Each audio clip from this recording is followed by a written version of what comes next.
Le problème pour le régime nazi était clair: comment gérer, exploiter et éliminer efficacement les populations jugées indésirables en se concentrant spécifiquement sur les femmes. La solution fut Ravensbrück. Ce camp était la réponse bureaucratique, un établissement centralisé pour traiter les prisonnières par le travail, la punition et le meurtre. En 6 ans, environ 130 000 femmes et enfants y furent emprisonnés. Sa création et son expansion ont suivi des ordres venus d'en haut et un calendrier précis. La construction débuta à la fin de l'année 1938 et le camp ouvrit en mai 1939, révélant un système régi par la planification, les budgets et des hiérarchies claires. Les horreurs étaient le produit direct d'une conception bureaucratique. À la fin de 1938, l'élargissement des politiques de persécution du régime nazi créa un goulot d'étranglement logistique. Les arrestations d'opposants politiques, de soi-disant asociaux, de témoins de Jéhovah et d'autres groupes ciblés comprenaient des milliers de femmes. Les camps de concentration existants comme Dachau et Sachsenhausen n'étaient pas équipés pour gérer cet afflux spécifique. Leur infrastructure et leurs protocoles étaient conçus pour des prisonniers masculins. La SS avait besoin d'une installation dédiée pour traiter les femmes selon un nouvel ensemble de directives bureaucratiques et sécuritaires. La décision de construire Ravensbrück était donc stratégique et non réactive. Son emplacement, à 80 km au nord de Berlin, le situait à proximité des centres névralgiques du pouvoir SS dans la capitale, tandis que les lacs et forêts du Mecklembourg environnant offraient un certain isolement. Cette proximité permettait une supervision directe par les principaux bureaux économiques et administratifs de la SS. Le site a été choisi pour son intégration dans le système, non pour son isolement. La construction a commencé en novembre 1938. Le plan initial comportait 18 baraquements disposés avec l'efficacité logistique comme objectif principal. L'agencement était géométrique et ordonné, facilitant la surveillance et le contrôle. Chaque élément, de la maison du commandant au bloc administratif en passant par les miradors, était conçu pour servir la fonction du camp en tant qu'institution permanente. C'était le plan directeur d'un nouveau type de camp, conçu pour fonctionner indéfiniment. Le moment était crucial. Avec l'inévitabilité de la guerre qui devenait évidente, le régime anticipait une augmentation massive du nombre de prisonnières venues des territoires occupés à travers l'Europe.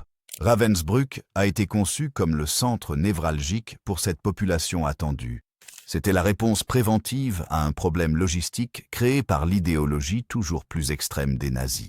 L'existence même du camp institutionnalisait la persécution des femmes, créant un modèle standardisé pour leur contrôle.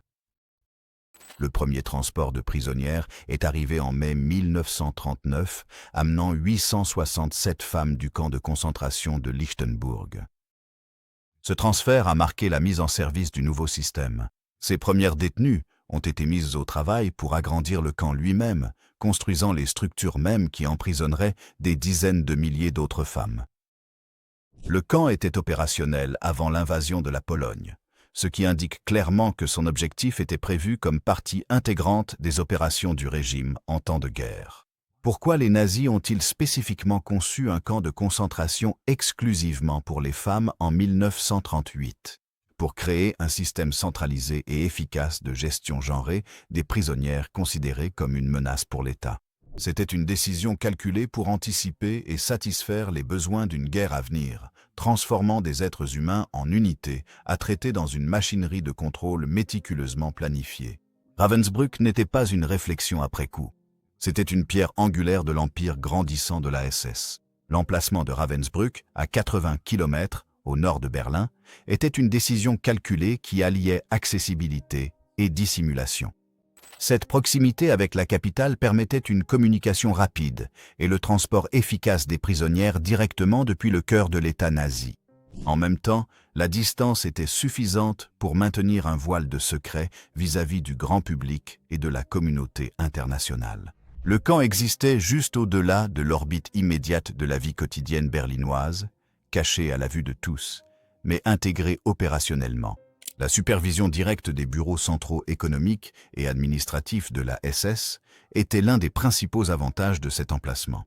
Les décisions clés concernant l'affectation des prisonnières, les contrats de travail et l'administration du camp pouvaient être transmises et mises en œuvre sans retard significatif. Le principal bureau économique et administratif de la SS, qui gérait les entreprises lucratives du système des camps de concentration, exerçait un contrôle étroit sur les opérations de Ravensbrück.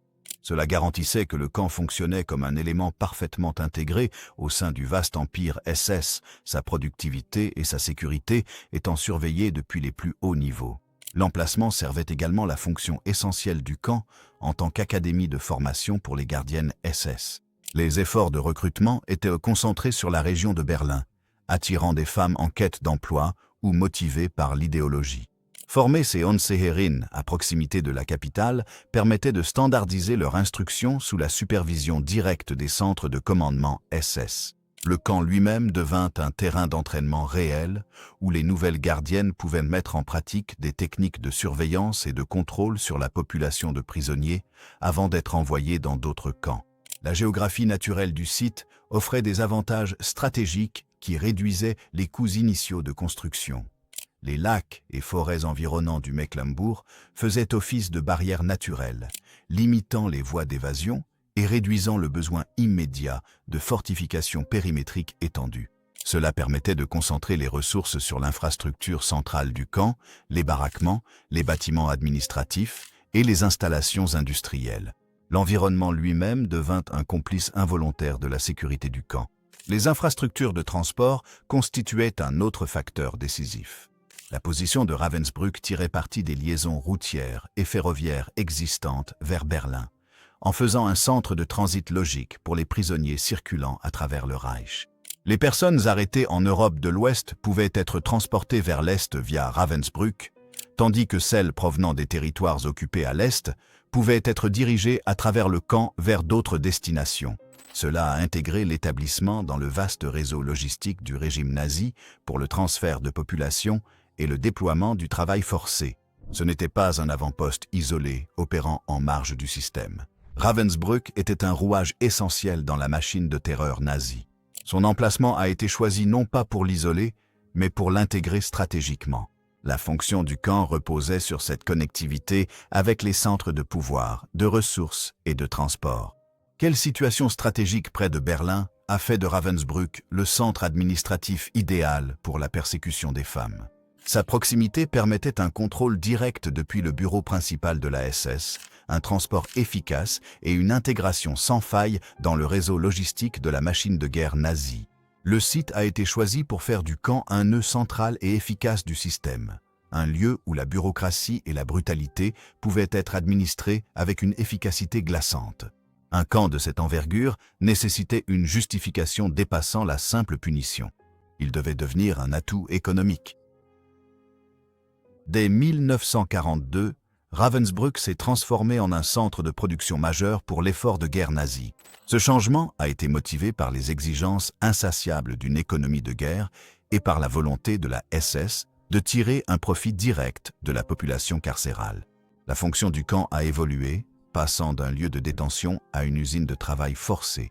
Le partenariat le plus notable fut celui avec Siemens et Halske, le géant allemand de l'électronique et de l'ingénierie. À partir de la fin de l'été 1942, Siemens a installé 20 ateliers en dehors du périmètre du camp. Il ne s'agissait pas d'une simple sous-traitance à distance. Siemens a implanté ses opérations à côté du camp, créant une interface étroite entre les baraquements et les portes de l'usine. Au plus fort de son activité, vers septembre 1942, Siemens employait environ 60% des prisonnières de Ravensbrück. La présence de l'entreprise a profondément façonné la réalité quotidienne de la majorité des femmes emprisonnées là-bas. Dans ces ateliers, les prisonnières assemblaient des composants électriques essentiels pour la Wehrmacht. Elles produisaient des pièces pour des avions, du matériel de communication et des composants utilisés dans les programmes d'armement V1 et V2.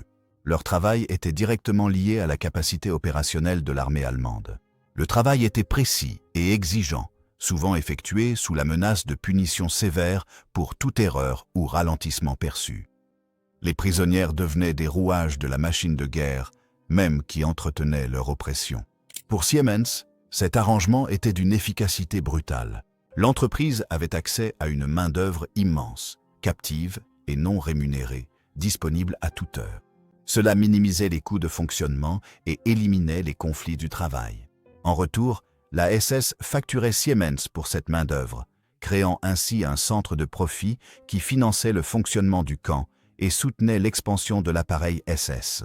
Les prisonniers eux-mêmes devenaient une marchandise, leur souffrance étant monnayée à la fois par l'État et l'industrie privée. Cette relation illustre parfaitement le but fondamental du camp: extraire la moindre parcelle de valeur des prisonniers avant leur mort. Cela reflétait une doctrine officielle, la Vernichtung durch Arbeit, l'extermination par le travail.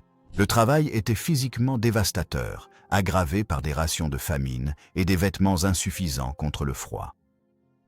Le complexe Siemens n'était pas une alternative à la brutalité du camp. Il en était un instrument. La SS a établi plusieurs autres usines près de Ravensbrück pour la production de textiles et de composants électriques, intégrant encore davantage le camp à l'économie de guerre. Les plus grands sous-camps, Rechlin, Reso, Malkau et Neubrandenburg, comptaient chacun plus de 1000 prisonniers. Ces sites satellites étendaient la portée économique de Ravensbrück à travers l'Allemagne, créant un réseau décentralisé de travail forcé lié aux priorités militaires. Une telle économie exigeait de la discipline à tous les niveaux. Des ordres étaient donnés, les horaires respectés, les quotas atteints. Cette discipline dépendait d'un cadre formé, prêt à l'imposer. La fonction de Ravensbrück s'est étendue au-delà de l'emprisonnement des femmes pour inclure la formation de celles qui allaient les surveiller. Le camp est devenu l'académie centrale pour les gardiennes, connue sous le nom d'Aufseherinnen. Plus de 4000 femmes sont passées par son programme de formation. Il s'agissait d'une innovation bureaucratique conçue pour répondre aux besoins en personnel d'un système de camp en expansion. Le recrutement visait de jeunes femmes issues de divers horizons. Des annonces et des bureaux de placement proposaient un emploi stable et un sentiment de devoir envers le Reich. Ces gardiennes n'étaient pas des membres officiels de la SS.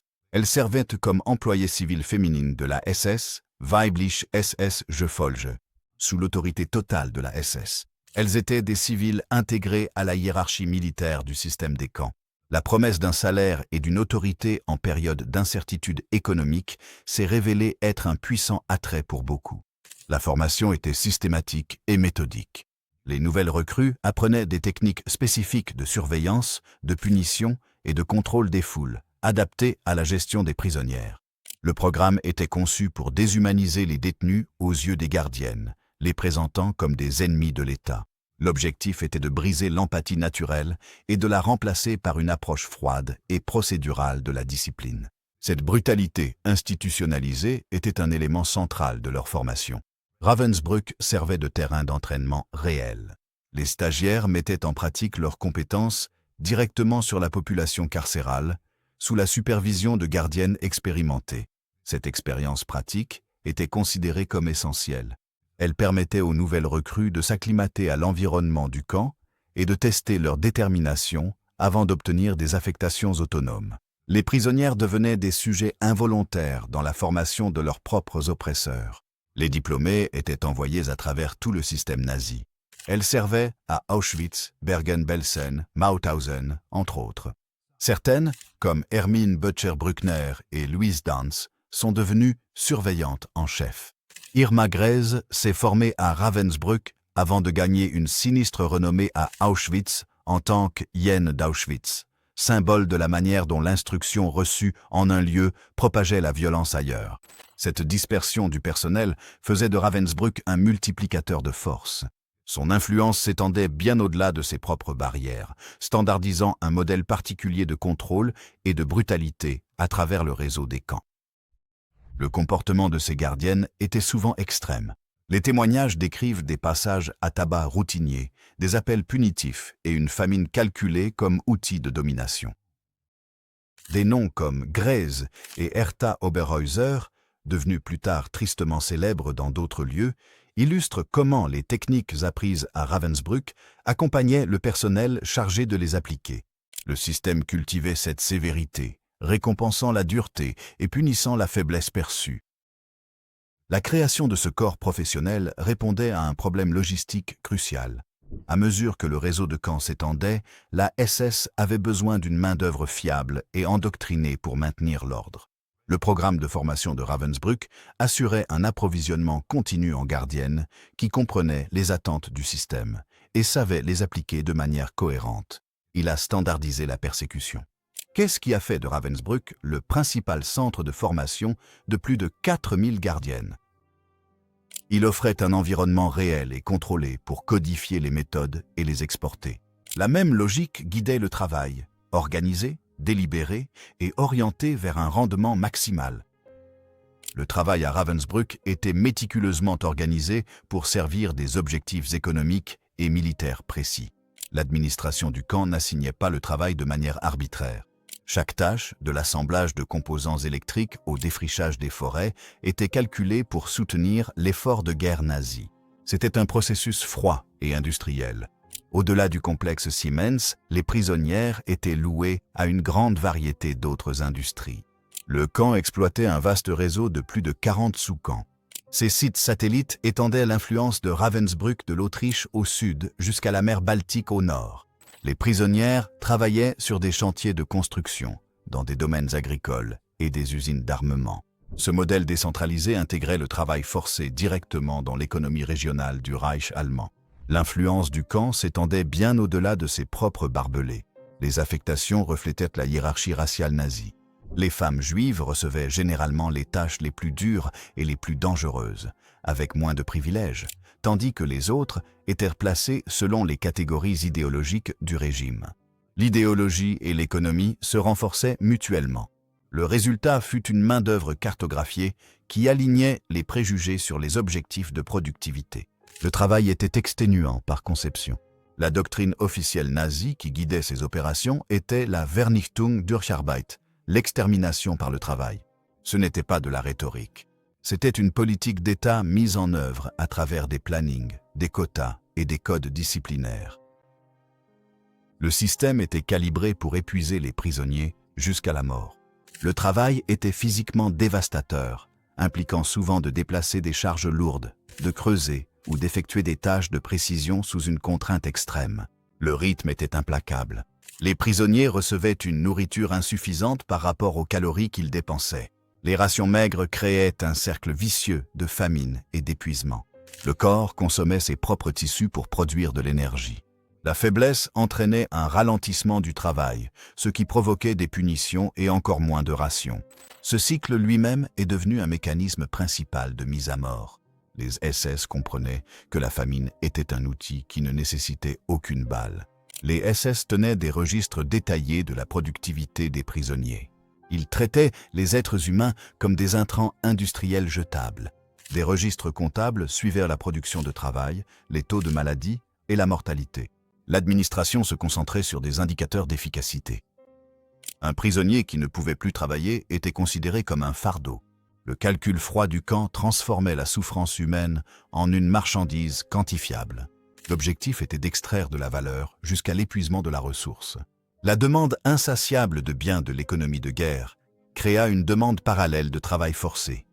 Les usines avaient besoin d'ouvriers pour remplacer les hommes enrôlés dans la Wehrmacht. Les grands chantiers, y compris les installations souterraines pour la production d'armement, nécessitaient d'immenses forces de travail. Ravensbrück a été construit pour répondre à cette demande. Il devint un réservoir central de capital humain pour l'État et l'industrie privée.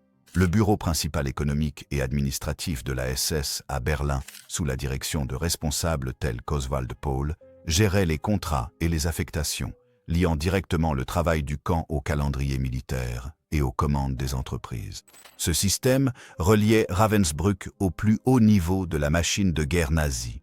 La machine de persécution et la machine de guerre ne faisaient qu'un, et dans le même esprit bureaucratique, le camp devint un lieu d'une autre forme d'exploitation, présenté comme un service à l'État. À partir de l'été 1942, Ravensbrück devint un site d'expérimentation médicale systématique mené par des médecins SS. Il ne s'agissait pas d'actes de cruauté aléatoires, mais d'études organisées avec des objectifs précis. Les principales figures supervisant ces atrocités étaient Karl Gebhardt, le chirurgien personnel de Heinrich Himmler, et Hertha Oberhäuser, Leur implication signifiait une approbation au plus haut niveau de l'appareil médical SS. Le groupe d'expérimentation comprenait au total 86 femmes, dont 74 détenues polonaises. Les procédures étaient conçues pour faire progresser les connaissances médicales au service de l'effort de guerre allemand. Une série de tests portait sur les médicaments à base de sulfamide.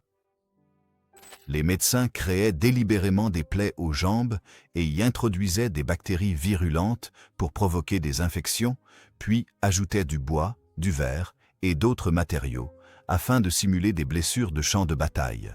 L'objectif déclaré était de trouver des traitements contre la gangrène gazeuse et d'autres infections courantes chez les soldats blessés.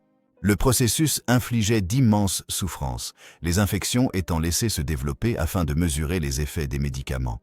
Une autre série d'expériences portait sur la régénération des os, des muscles et des nerfs, ainsi que sur la transplantation osseuse. Ces procédures comprenaient des amputations et l'insertion de corps étrangers dans les plaies, afin de provoquer des réactions traumatiques.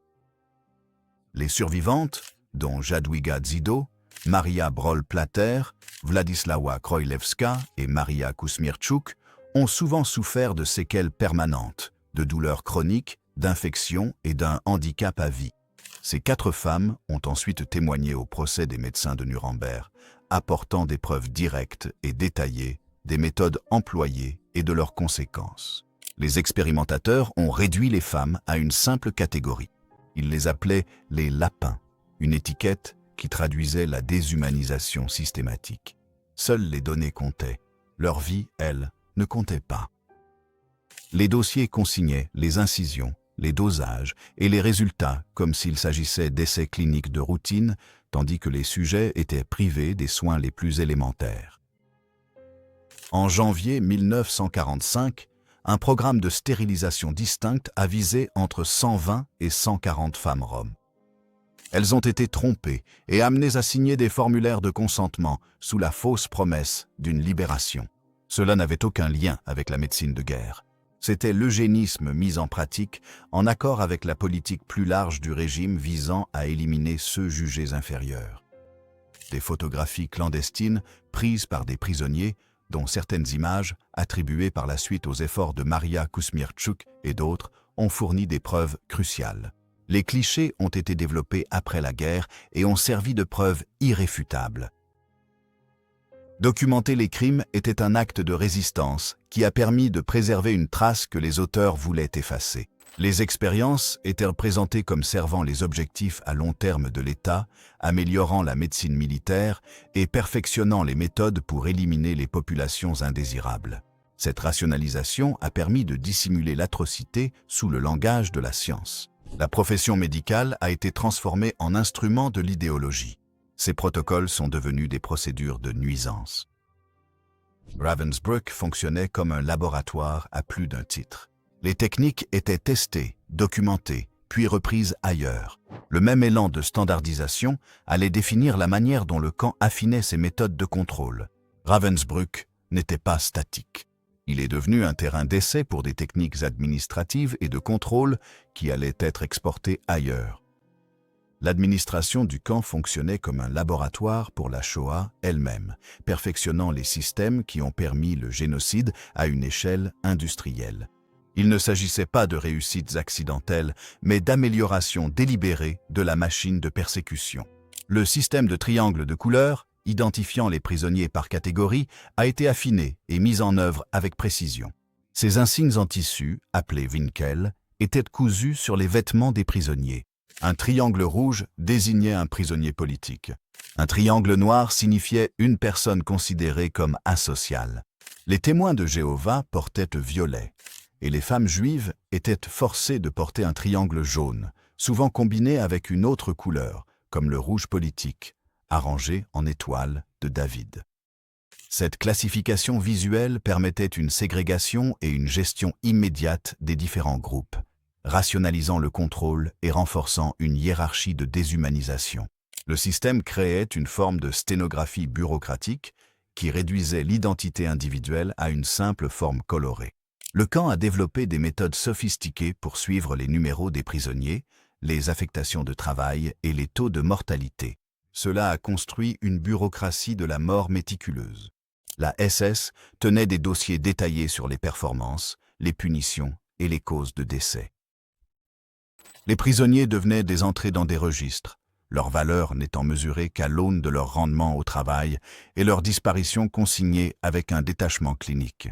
Cette tenue de registre était essentielle pour justifier le fonctionnement du camp auprès des autorités supérieures et pour gérer l'allocation des ressources humaines. Le rythme des exécutions dépendait de la rigueur du travail administratif qui les rendait possibles. Le modèle de formation pour les gardiennes s'est avéré si efficace qu'il est devenu la norme dans l'ensemble du système des camps. Ravensbrück a servi d'académie centrale pour plus de 4000 Officerinnen. La formation était méthodique, enseignant la surveillance, la punition et le contrôle des foules, spécifiquement adaptée à la gestion des prisonnières. Le camp lui-même servait de terrain d'entraînement réel où les nouvelles recrues s'exerçaient sur la population de prisonniers. Les diplômés étaient envoyés sur des sites majeurs, notamment Auschwitz, Bergen-Belsen et Mauthausen, garantissant un niveau de brutalité constant et standardisant le modèle de Ravensbrück à travers le réseau. Cela faisait du camp un multiplicateur de force, étendant son impact bien au-delà de ses propres barrières. L'organisation du réseau de sous-camps représentait une innovation logistique majeure. Le camp principal de Ravensbrück servait de centre administratif pour un système qui est passé de plus de 40 à plus de 70 camps satellites.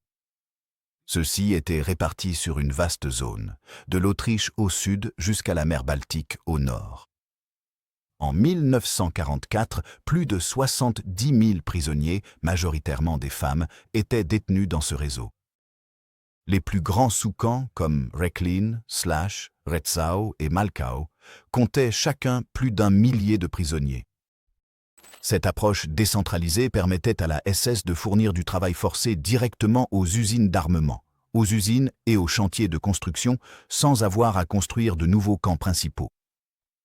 Elle maximisait l'utilité économique des prisonniers et intégrait leur exploitation dans l'économie régionale de guerre. L'administration de Ravensbrück a résolu des problèmes complexes d'échelle. Elle a géré une population qui est passée de quelques milliers à plus de 50 000 personnes en 1945. Cela a nécessité une adaptation continue des systèmes logistiques et de contrôle.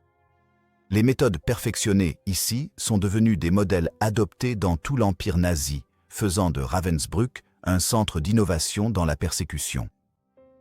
Mais les systèmes conçus pour la croissance rencontrent des limites. Lorsque ces limites ont été franchies, la machine a peiné sous les pressions qu'elle avait contribué à créer. En 1944, l'avancée implacable des forces alliées et soviétiques a forcé l'évacuation des camps de concentration plus à l'est.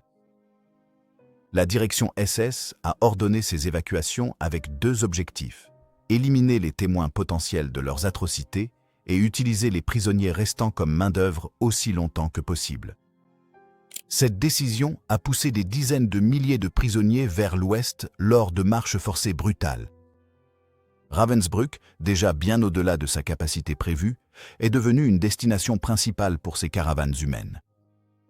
Le rôle du camp comme centre névralgique, autrefois signe de son efficacité, a désormais scellé son destin.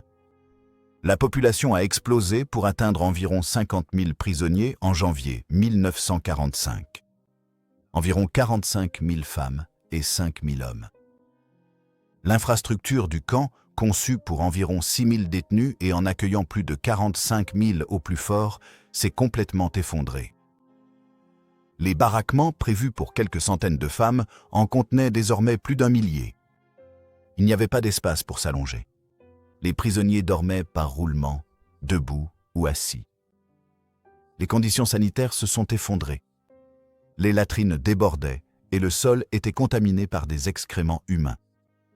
L'air dans les baraquements était saturé de la puanteur des maladies et de la saleté des corps. Les rations alimentaires, déjà maigres, devinrent pratiquement inexistantes. L'allocation quotidienne officielle se réduisait à une soupe claire et une tranche de pain, mais même cela était souvent indisponible. Les lignes d'approvisionnement furent coupées par l'effondrement de l'effort de guerre. La famine devint universelle. Les prisonniers en vinrent à manger de l'herbe, des insectes et des restes trouvés dans les ordures. Le système d'extermination par le travail ne pouvait plus absorber le nombre de personnes entassées dans le camp. Les maladies se propagèrent sans contrôle. Le typhus, alimenté par les poux de corps et une malnutrition extrême, ravageait les baraquements surpeuplés. Il n'y avait aucun médicament pour soigner les personnes infectées. Les malades étaient laissés à mourir aux côtés des vivants. L'infirmerie du camp, la Revers, était devenue un lieu où l'on attendait la mort plutôt que de recevoir des soins. Les gardes SS et les administrateurs, craignant l'infection, évitaient de plus en plus les quartiers des prisonniers, laissant les femmes se débrouiller seules dans un paysage de décomposition. Le nombre même de cadavres créa une crise logistique. Le crématorium, en service depuis 1943, ne pouvait pas suivre le rythme. Des piles de corps s'accumulaient, posant un problème macabre à l'administration. Cette crise mena à la construction d'une chambre à gaz en janvier 1945 près du crématorium. Entre 5 000 et 6 000 prisonniers y furent assassinés avant la libération, dont environ 100 provenant du camp des hommes. Le système, conçu pour gérer la mort, faisait face à un nombre qu'il ne pouvait traiter. À la fin du mois de mars et au début d'avril 1945, les SS tentèrent de vider le camp. Plus de 24 500 prisonniers furent forcés à partir en marche de la mort vers le nord-ouest. Environ un tiers mourut ou s'échappa en chemin. Ceux qui étaient trop faibles pour marcher furent laissés derrière. Lorsque l'armée rouge arriva les 29 et 30 avril, elle découvrit une scène de dévastation totale. Seuls environ 3 500 prisonniers gravement malades survivaient encore, au milieu de la saleté et des morts. Dans ce creuset, une autre histoire persistait, silencieuse, organisée et tournée vers la survie. Elle s'exprimait non pas par les armes, mais par des liens qui défiaient la logique du camp de l'intérieur. Au milieu de la brutalité systématique, la population exclusivement féminine du camp a favorisé un environnement particulier de solidarité, la nature même de Ravensbrück ayant été conçue pour isoler et briser les femmes.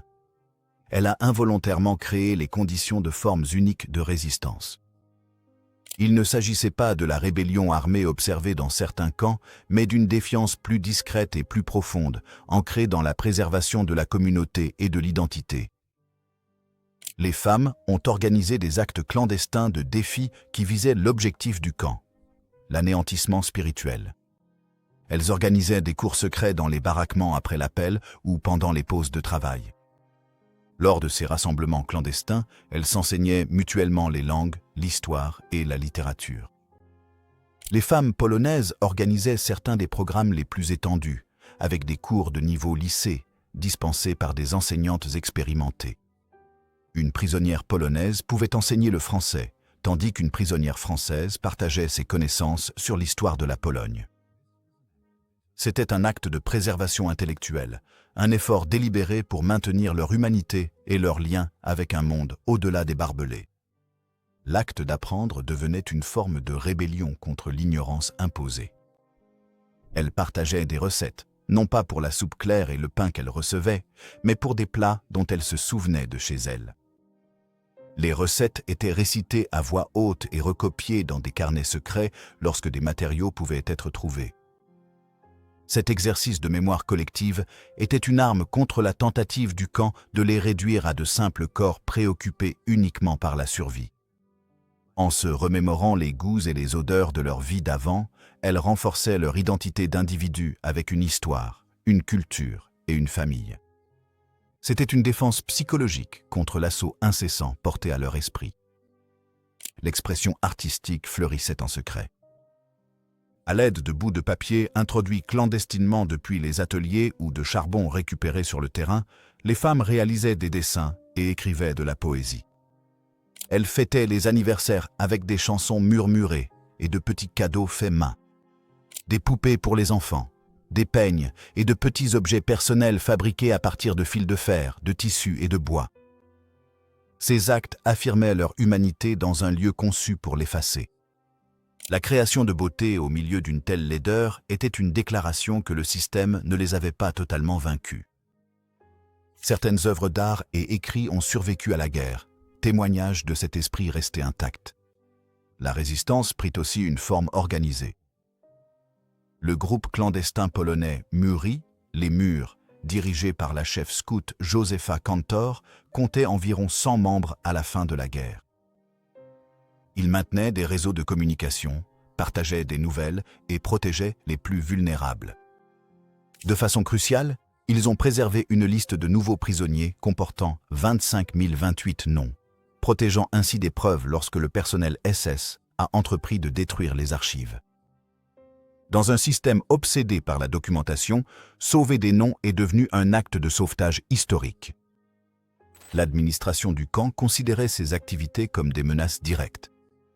La SS comprenait que la solidarité sapait le contrôle absolu. Les gardiens recevaient l'ordre d'éradiquer tout signe de communication organisée ou d'activité culturelle. Le fait que la SS ait consacré des ressources à la surveillance et à la répression de ces actes montre le pouvoir qu'il leur attribuait. Même les plus petits gestes de soutien mutuel remettent en cause la logique d'isolement et de désespoir du camp. Cette résistance non armée n'a pas arrêté la machine, mais elle l'a compliquée, l'obligeant à consacrer du temps, de l'attention et de la crainte à la seule chose qu'elle ne pouvait pas totalement contrôler, le lien humain. Alors que le régime faisait face à des crises croissantes, sa réponse fut de resserrer encore davantage le processus, cherchant une méthode plus rapide et plus définitive pour éliminer ceux qu'il ne pouvait plus gérer. Alors que l'armée soviétique avançait dans les derniers mois de la guerre, le régime nazi accéléra ses opérations d'extermination. Ravensbrück ne fit pas exception. Les méthodes existantes de meurtre, de famine, de maladies et de fusillades ne pouvaient pas traiter l'afflux provenant des camps de l'Est évacués et faisaient peu pour dissimuler les preuves alors que la défaite approchait. Le système exigeait une méthode plus rapide et plus contrôlée. À la fin janvier ou au début février 1945, la SS construisit une chambre à gaz dans une baraque à côté du crématorium du camp. Il s'agissait d'une décision logistique, une amélioration de la machine de mort. La petite structure, doublée de briques, était conçue dans un seul but, assassiner rapidement et discrètement un grand nombre de personnes. Sa proximité avec le crématorium était délibérée, créant un système intégré d'extermination et d'élimination. La chambre offrait une méthode d'assassinat à la chaîne qui nécessitait moins de main-d'œuvre et provoquait moins de perturbations que les fusillades de masse. La chambre utilisait le Zyklon B, l'agent à base de cyanure déjà employé dans les camps d'extermination. Des groupes de prisonniers étaient conduits dans le bâtiment sous prétexte de soins médicaux ou de douches. Les portes étaient scellées, le processus était minuté et reproductible. Les corps étaient transférés directement au crématorium. La paperasse enregistrait des chiffres, pas des noms. Ceux qui étaient sélectionnés étaient principalement des prisonniers jugés trop faibles ou trop malades pour travailler, des femmes qui ne pouvaient plus contribuer à l'économie de guerre, et représentaient un témoin, un problème à mesure que les lignes de front se rapprochaient. Les hommes du camp voisin étaient également visés. Entre 5 000 et 6 000 prisonniers, dont environ 100 hommes, ont été assassinés dans la chambre au cours des derniers mois du camp. Les meurtres répondaient à deux objectifs à la fois, éliminer les détenus non productifs et effacer les témoignages. Cet ajout a marqué la transformation finale de Ravensbrück. Ce qui avait commencé comme un établissement destiné à la gestion et à l'exploitation des prisonnières, structuré autour du travail et de la discipline, est entré dans une phase terminale en devenant un lieu d'extermination.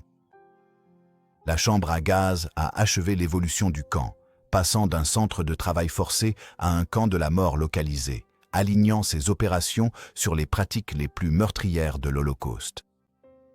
Lorsque les troupes soviétiques se sont approchées en avril 1945, les SS ont démantelé la chambre à gaz dans une tentative précipitée de détruire les preuves. Les fondations sont restées, le crématorium était toujours debout. Les témoignages des survivants et les documents sortis clandestinement ont permis de préserver la chronologie des événements et l'ampleur des massacres. La tentative d'effacer toute trace du processus a échoué, laissant une description claire de la manière dont il a été mis en œuvre. Un système aussi délibéré ne fonctionnait pas sur l'improvisation. Ils dépendaient d'administrateurs qui planifiaient. Ils autorisaient et supervisaient chaque étape, transformant la politique en procédure et la procédure en mort. L'évolution du camp était dirigée par une succession de commandants, chacun imprimant son style administratif sur son fonctionnement. Le premier, Günther Tamaschke, a servi de décembre 1938 à août 1939, durant la phase de construction et de mise en place. Son rôle fut fondamental. Il supervisa la transition du plan initial à une institution opérationnelle, ainsi que l'arrivée du premier convoi en provenance de Lichtenburg. Son bref commandement a posé les bases procédurales de ce qui allait suivre. Max Kurgel prit officiellement le commandement le 1er janvier 1940 et resta en poste jusqu'au 20e août 1942. C'était un officier de carrière de la SS, ayant déjà une expérience dans le système des camps de concentration. Son commandement couvrit une période d'expansion significative. Sous la direction de Kogel, la population carcérale augmenta considérablement et le système de travail forcé fut solidement instauré. Il supervisa l'intégration de Ravensbrück dans l'appareil économique de la SS, gérant les contrats et la logistique qui firent du camp un atout productif. Son mandat fut marqué par l'institutionnalisation de l'exploitation et par la coordination d'un réseau en expansion qui étendit l'influence du camp à travers des dizaines de sous-camps. Fritz Sören prit le commandement en août 1942 et présida à la phase la plus meurtrière du camp. Son leadership coïncida avec la mise en œuvre des expériences médicales et, dans les derniers mois, la construction de la chambre à gaz. Sören géra la dégradation du camp sous la pression des évacuations en provenance de l'Est, ce qui a fait exploser la population à des niveaux catastrophiques. Après la guerre, il fut capturé par les troupes américaines, jugé par un tribunal militaire français en 1949 à 1950 et exécuté par un peloton d'exécution le 12 juin 1950. Ces hommes n'étaient pas les monstres déments de l'imaginaire populaire. C'étaient des bureaucrates en uniforme. Leur correspondance révèle une normalité glaçante dans les discussions sur les morts de masse. Ils envoyaient régulièrement des rapports au SS Wirtschafts- und Verwaltungsamt, SSVFIA à Berlin, documentant le nombre de prisonniers, la production de travail, les budgets de construction et la mortalité. Le camp était une affectation, une étape de carrière. Leur priorité était l'efficacité et l'ordre. Leur langage était détaché, rempli d'euphémismes, comme « traitement spécial », qui masquait la réalité de la torture et du meurtre. Ils étaient responsables de l'exécution des ordres venus de Berlin, mais exerçaient aussi une grande marge de manœuvre sur le terrain. Les décisions concernant les routines quotidiennes, les affectations de travail et les punitions façonnaient la réalité immédiate des prisonniers. Un commandant pouvait déterminer l'intensité de la brutalité. Leur manière de diriger montre comment le génocide a été administré par des hommes ordinaires qui considéraient leurs tâches comme des défis de gestion. Leur autorité s'étendait au-delà du camp principal à une constellation croissante de sous-camps, où les besoins en main-d'œuvre, les horaires de transport et les protocoles de sécurité devaient être synchronisés avec les directives centrales. L'administration elle-même était organisée en 5 départements: le bureau du commandant, le département politique, le camp de détention préventive, l'administration et le bureau du médecin du camp. Cette hiérarchie imposait le contrôle par une division du travail. Chaque unité contribuait au fonctionnement global et les commandants veillaient à son bon déroulement. Ils étaient les architectes d'un système qui traitait les êtres humains avec la même efficacité qu'une usine traitant des matières premières. Sous leur supervision, la paperasse devenait politique et la politique devenait pratique. Ce qu'ils signaient, comptaient et rapportaient fixait les conditions de vie et de mort, ainsi que les dossiers qu'ils transmettaient à Berlin. Racontez cette histoire. La véritable horreur de Ravensbrück réside dans sa tenue de registre méticuleuse. Chaque prisonnière qui franchissait ses portes était enregistrée, catégorisée et suivie par un système qui accordait plus de valeur aux données qu'à l'humanité. À son arrivée, chaque femme se voyait attribuer un numéro. Ce numéro, cousu sur son uniforme, devenait sa principale identité au sein de la bureaucratie du camp. Son nom, son histoire, son individualité étaient effacées, remplacées par un chiffre dans un registre. Le système réduisait les êtres humains à des statistiques gérables. Les SS tenaient des dossiers détaillés sur le travail, les performances, les punitions et la cause officielle du décès. Le meurtre était documenté avec un détachement clinique. La mort d'une prisonnière par famine était consignée comme une dégradation physique générale. Les exécutions étaient enregistrées comme des traitements spéciaux. La terminologie clinique masquait le meurtre, transformant la violence en catégories administratives. La paperasserie créait une façade d'ordre et de légalité, transformant les atrocités en tâches routinières. Cette documentation méticuleuse servait plusieurs objectifs. Elle justifiait l'existence et le fonctionnement du camp auprès des autorités supérieures du SSWHA, le bureau principal économique et administratif. Des rapports détaillés montraient que Ravensbrück était un atout productif, gérant efficacement ses ressources humaines. Les registres permettaient également de gérer l'affectation de la main-d'œuvre, permettant à l'administration de suivre les prisonnières travaillaient pour quelles entreprises extérieures, comme Siemens. Les listes de transport suivaient les déplacements entre le camp principal et plus de 40 sous-camps, garantissant que la SS puisse déployer la main-d'œuvre esclave là où elle était nécessaire et comptabiliser chaque transfert. Les tristement célèbres Schreibtischtäter, les meurtriers de bureau à Berlin, s'appuyaient sur ces rapports aseptisés pour surveiller les résultats du système.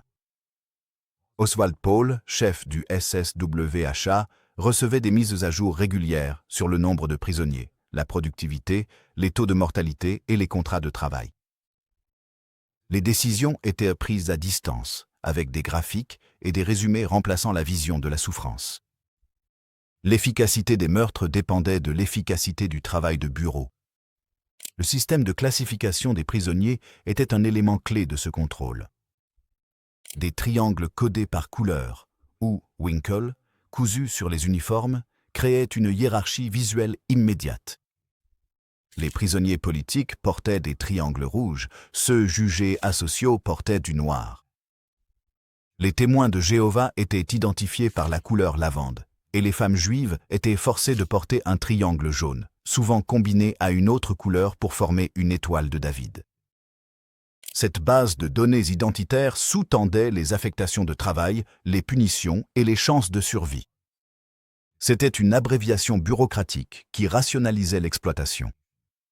Les listes de transport constituaient un autre élément crucial.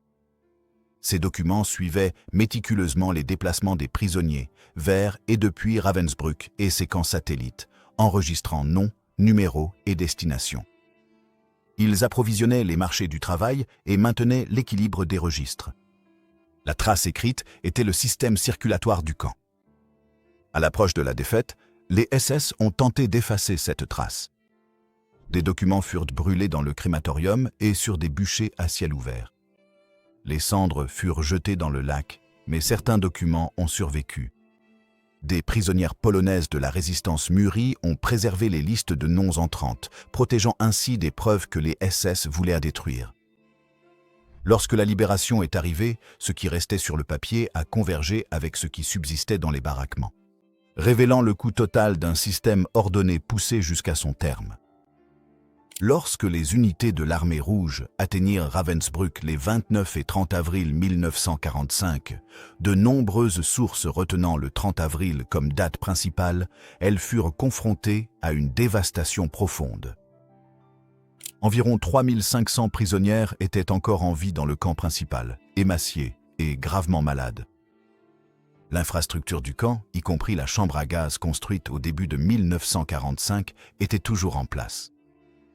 Les forces soviétiques la trouvèrent hâtivement démantelée, avec les fondations et les installations encore visibles près du crématorium. La tâche immédiate fut le triage dans un paysage conçu pour effacer toute trace de vie. Dans les jours et les semaines précédant l'arrivée des Soviétiques, la SS mit en œuvre une ultime mesure désespérée. Sur ordre de Heinrich Himmler, plus de 24 500 prisonnières furent forcées de partir en marche d'évacuation vers le nord du Mecklembourg. Des colonnes avançaient vers l'ouest sous la garde des surveillants. Environ un tiers mourut ou s'échappa en chemin. C'était la logique du camp, transposée sur la route à ciel ouvert. Épuiser, disperser et détruire les témoins potentiels. Au milieu de ce chaos, un effort de sauvetage extraordinaire se déploya. Environ 7 500 prisonniers furent évacués dans les dernières semaines par la Croix-Rouge internationale vers la Suède, la Suisse et la France. L'opération des bus blancs du comte Foch Bernadotte transporta de nombreux prisonniers en Suède, un rare corridor de secours qui soustrayait certains à la dernière vague de la machine. Ces départs n'effacèrent pas la souffrance à l'intérieur du camp, mais ils modifièrent le nombre de personnes qui restaient à découvrir lorsque les portes s'ouvrirent. Les soldats soviétiques qui entrèrent furent confrontés à une malnutrition extrême et à des maladies endémiques, en particulier le typhus. Les équipes médicales luttaient contre des corps incapables d'absorber la nourriture ou de combattre l'infection. La libération ne signifiait pas une guérison immédiate. Beaucoup sont morts dans les semaines et les mois qui ont suivi, victimes des dommages irréversibles causés par la famine. D'autres ont gardé des séquelles physiques permanentes et des traumatismes psychologiques. Cela allait marquer les décennies à venir. Les autorités militaires soviétiques ont contraint les civils allemands locaux à affronter le site. Les habitants de la ville ont reçu l'ordre d'entrer dans le camp et d'enterrer les morts. Ils ont traversé les baraquements, le crématorium et la baraque dépouillée de la chambre à gaz et ont été forcés de manipuler les cadavres émaciés. C'était une confrontation forcée avec ce qui avait existé à la lisière de leur vie quotidienne. Le contraste était saisissant. Un camp par lequel plus de 130 000 femmes et enfants étaient passés ne comptait plus que quelques milliers de survivants. Les autres avaient été dispersés, retrouvés morts au bord des routes, ou avaient disparu dans les convois, les cendres et les fosses communes.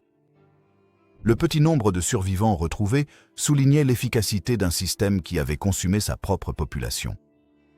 La libération a interrompu le processus, mais elle a laissé des questions sur la responsabilité, le jugement et la mémoire. Ce qui a suivi, c'est déplacer des baraquements à la salle d'audience et du soulagement immédiat au long et inégal travail de la confrontation avec le passé. L'histoire de Ravensbrück ne s'est pas terminée avec sa libération en 1945. La quête de justice a commencé presque immédiatement, mais elle a été fragmentée par les réalités émergentes de la guerre froide. Le premier effort pour tenir les responsables pour compte fut mené par les Britanniques, qui organisèrent les procès de Hambourg-Ravensbrück entre 1946 et 1948. Ces tribunaux militaires ont reconnu coupables 16 membres du personnel et les ont condamnés à mort. 15 d'entre eux ont été exécutés par pendaison à la prison de Hamelin, 7 femmes et 8 hommes. 2 autres ont été exécutés par un peloton d'exécution français en 1950. Ces procès ont représenté une étape cruciale, bien que partielle, dans la reconnaissance des atrocités spécifiques du camp. Les procédures judiciaires ultérieures se sont déroulées à travers une Europe divisée. Des procès ont eu lieu aussi bien en Allemagne de l'Est qu'en Allemagne de l'Ouest, ainsi qu'en France. Les résultats ont été inégaux. De nombreux responsables ont reçu des peines légères ou ont échappé à la justice. Disparaissant dans la vie civile d'après-guerre, la division politique de l'Allemagne a profondément influencé ses efforts. L'Est et l'Ouest ont poursuivi la justice selon des perspectives idéologiques différentes, donnant souvent la priorité aux affaires qui servaient leurs récits respectifs. Un véritable règlement de compte juridique pour les crimes commis à Ravensbrück n'a jamais été pleinement réalisé pendant la guerre froide. Le camp lui-même est tombé derrière le rideau de fer. L'accès occidental aux sites et aux archives a été limité pendant des décennies, retardant la recherche et la reconnaissance. La mémoire a été tout aussi politisée.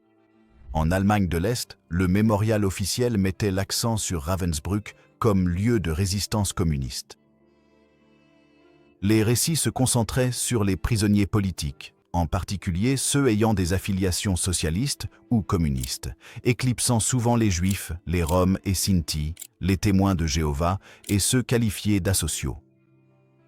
En Europe occidentale et aux États-Unis, la mémoire publique s'est davantage focalisée sur les grands sites d'extermination, comme Auschwitz, et le rôle de Ravensbrück en tant que principal camp de femmes est passé à l'arrière-plan. Il a fallu des décennies pour dépasser ces cadres. Après la réunification allemande, l'accès aux archives s'est élargi et la recherche s'est accélérée. Les historiens et les survivants ont travaillé pour reconstituer l'histoire du camp au-delà des filtres de la guerre froide. Ces recherches ont clarifié la fonction de Ravensbrück en tant que principal centre de la persécution nazie des femmes. Le camp n'était pas un simple écho réduit d'Auschwitz. C'était une institution dotée d'un objectif bureaucratique distinct pour la gestion d'une population carcérale féminine. Le site commémoratif de Ravensbrück aujourd'hui se confronte à cet héritage. Il s'efforce d'honorer tous les groupes de victimes. Juifs, Roms, Sinti, prisonniers politiques, témoins de Jéhovah et ceux considérés comme asociaux, tout en documentant la nature particulière des crimes commis contre les femmes. Les expositions et les programmes de recherche affrontent les expériences médicales, le travail forcé et la brutalité systématique qui ont défini le fonctionnement du camp. Le long retard dans la reconnaissance fait lui-même partie de l'histoire. Le travail de mémoire reste en cours. Les recherches archéologiques et archivistiques continuent de révéler de nouveaux détails, d'affiner les chiffres et de relier les destins individuels au système plus large. Chaque découverte remet en question les idées reçues et approfondit la compréhension. La politique qui a autrefois occulté l'histoire de Ravensbrück s'est estompée, mais la responsabilité de lire les archives avec clarté n'a fait que croître. Ce qui émerge de ce siècle de réflexion, c'est une vision plus précise de la façon dont les systèmes engendrent l'atrocité. Et pourquoi une analyse claire est essentielle pour ce qui vient ensuite. Ravensbrück n'était pas une anomalie. C'était le point d'aboutissement logique d'un système fondé sur la haine et l'efficacité bureaucratique. Entre 1939 et 1945, environ 130 000 à 132 000 femmes et enfants, ainsi qu'environ 20 000 hommes, sont passés par ce centre névralgique, soumis au travail forcé et à l'assassinat. Les estimations du nombre de morts varient de 30 000 à 90 000. La plupart des chercheurs situent le bilan au milieu de cette fourchette, une estimation façonnée par les archives que la SS a détruites. Son héritage est celui d'une souffrance immense et d'une violence systématique, mais aussi de résilience et de solidarité. Les pires horreurs sont issues d'une planification systématique, non du chaos. Si cette histoire vous a touché, interpellé ou aidé à voir la Seconde Guerre mondiale différemment, ce serait un honneur de vous compter parmi notre communauté grandissante. S'abonner n'est pas qu'un simple clic. C'est une façon de soutenir des histoires plus puissantes, des voix oubliées et davantage de vérité du passé. Alors, si vous pensez que ces histoires comptent, cliquez sur le bouton d'abonnement et continuons ensemble ce voyage. Et n'oubliez pas de laisser un commentaire. Nous lisons chacun d'entre eux et adorons découvrir vos avis. À la prochaine fois. Continuez d'explorer l'histoire avec Epic War. Continuez de poser des questions.